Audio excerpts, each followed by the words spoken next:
The show is called Peace Blooms, Cattle Conflict and the Roses of Lake Naivasha.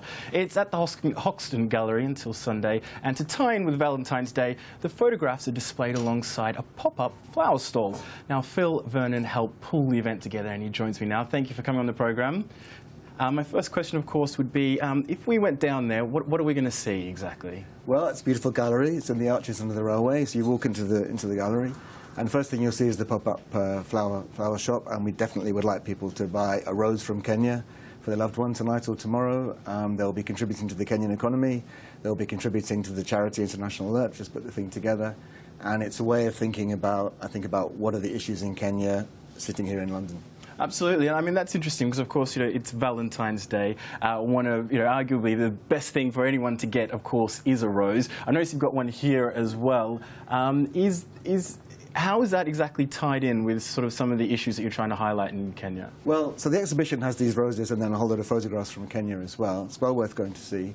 There's lots of information there as well. And the information we're trying to get across is that, so Kenya is a country which is making a lot of progress. And part of that progress is that there's a Lake Naivasha, which is surrounded now by flowers, growing roses and fresh vegetables, which come to Europe. I think most of the roses in Europe now come from Kenya. It's great for us. We get our roses. They're relatively cheap. It's great for the Kenyan economy, but it's complicated in Kenya because people were using that land as pastoral land for their cattle before the blooms came along.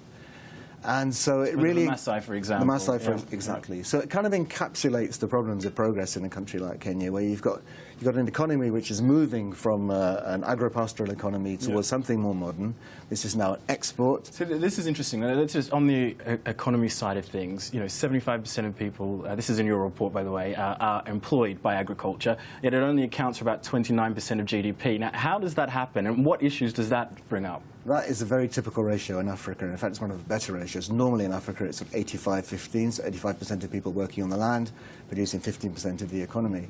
It's probably how things were here a few centuries ago as well. And so one way to think about progress is a changing of the economy from the sort of primary sectors to the secondary manufacturing and the service sectors, and that's what's happening in a country like Kenya. Another issue we talk about, you're talking about, for instance, we said the Maasai there is traditional. Now, we know, sadly, in 2007, 2008, we had the Kenyan crisis when Raila Odinga, of course, didn't win at the elections. Now, this brings up a big question. I notice you focus on three particular tribes, the Kibera, the Naivasha, and the Turkan. And obviously, we have tribal lines, which causes quite a lot of issues. So explain a little bit about how the peace audit looks at that. Well, what we look at in these three places, what we look at is these three case studies. One is the Kibera informal settlements in Nairobi. One is the land around Lake Naivasha, where the roses come from. And one is Turkana, which is a very dry part of northern Kenya, where two things have happened in the last few years. One is there's been discovery of oil under the ground. And the other one is there's been discovery of large quantities of subterranean water under the ground. So you've got semi-desert with water underneath it.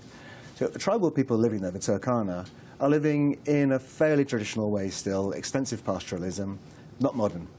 And they've been kind of kept out of the modernization of the Kenyan economy, I think because they're far away and it's quite hard because it's difficult land. Imagine what happens if, put the oil on one side, imagine what happens if that water turns out to be, there's enough water there to be used to turn that into what the Israelis have done in the Negev desert, for example. That land suddenly quintuples or even more in value. Suddenly the Kenyan elite who are running the country are going to be interested in that land, and you have the real possibility of conflict between the people who have been living on that land for decades, centuries, and people from other parts of Kenya who have the capacity to drill down, get that water, and turn that land into productive land. They will argue, or they would argue in that case, that this is improving Kenya, because it's improving the taxable economy, creating jobs for Turkana people, but that process of change is what we're interested in. Brilliant. Change brings conflict, and that conflict needs to be really carefully managed. And that's what the peace audit looks at. Phil Vernon, thank you very much. I encourage everyone to have a look at the exhibition.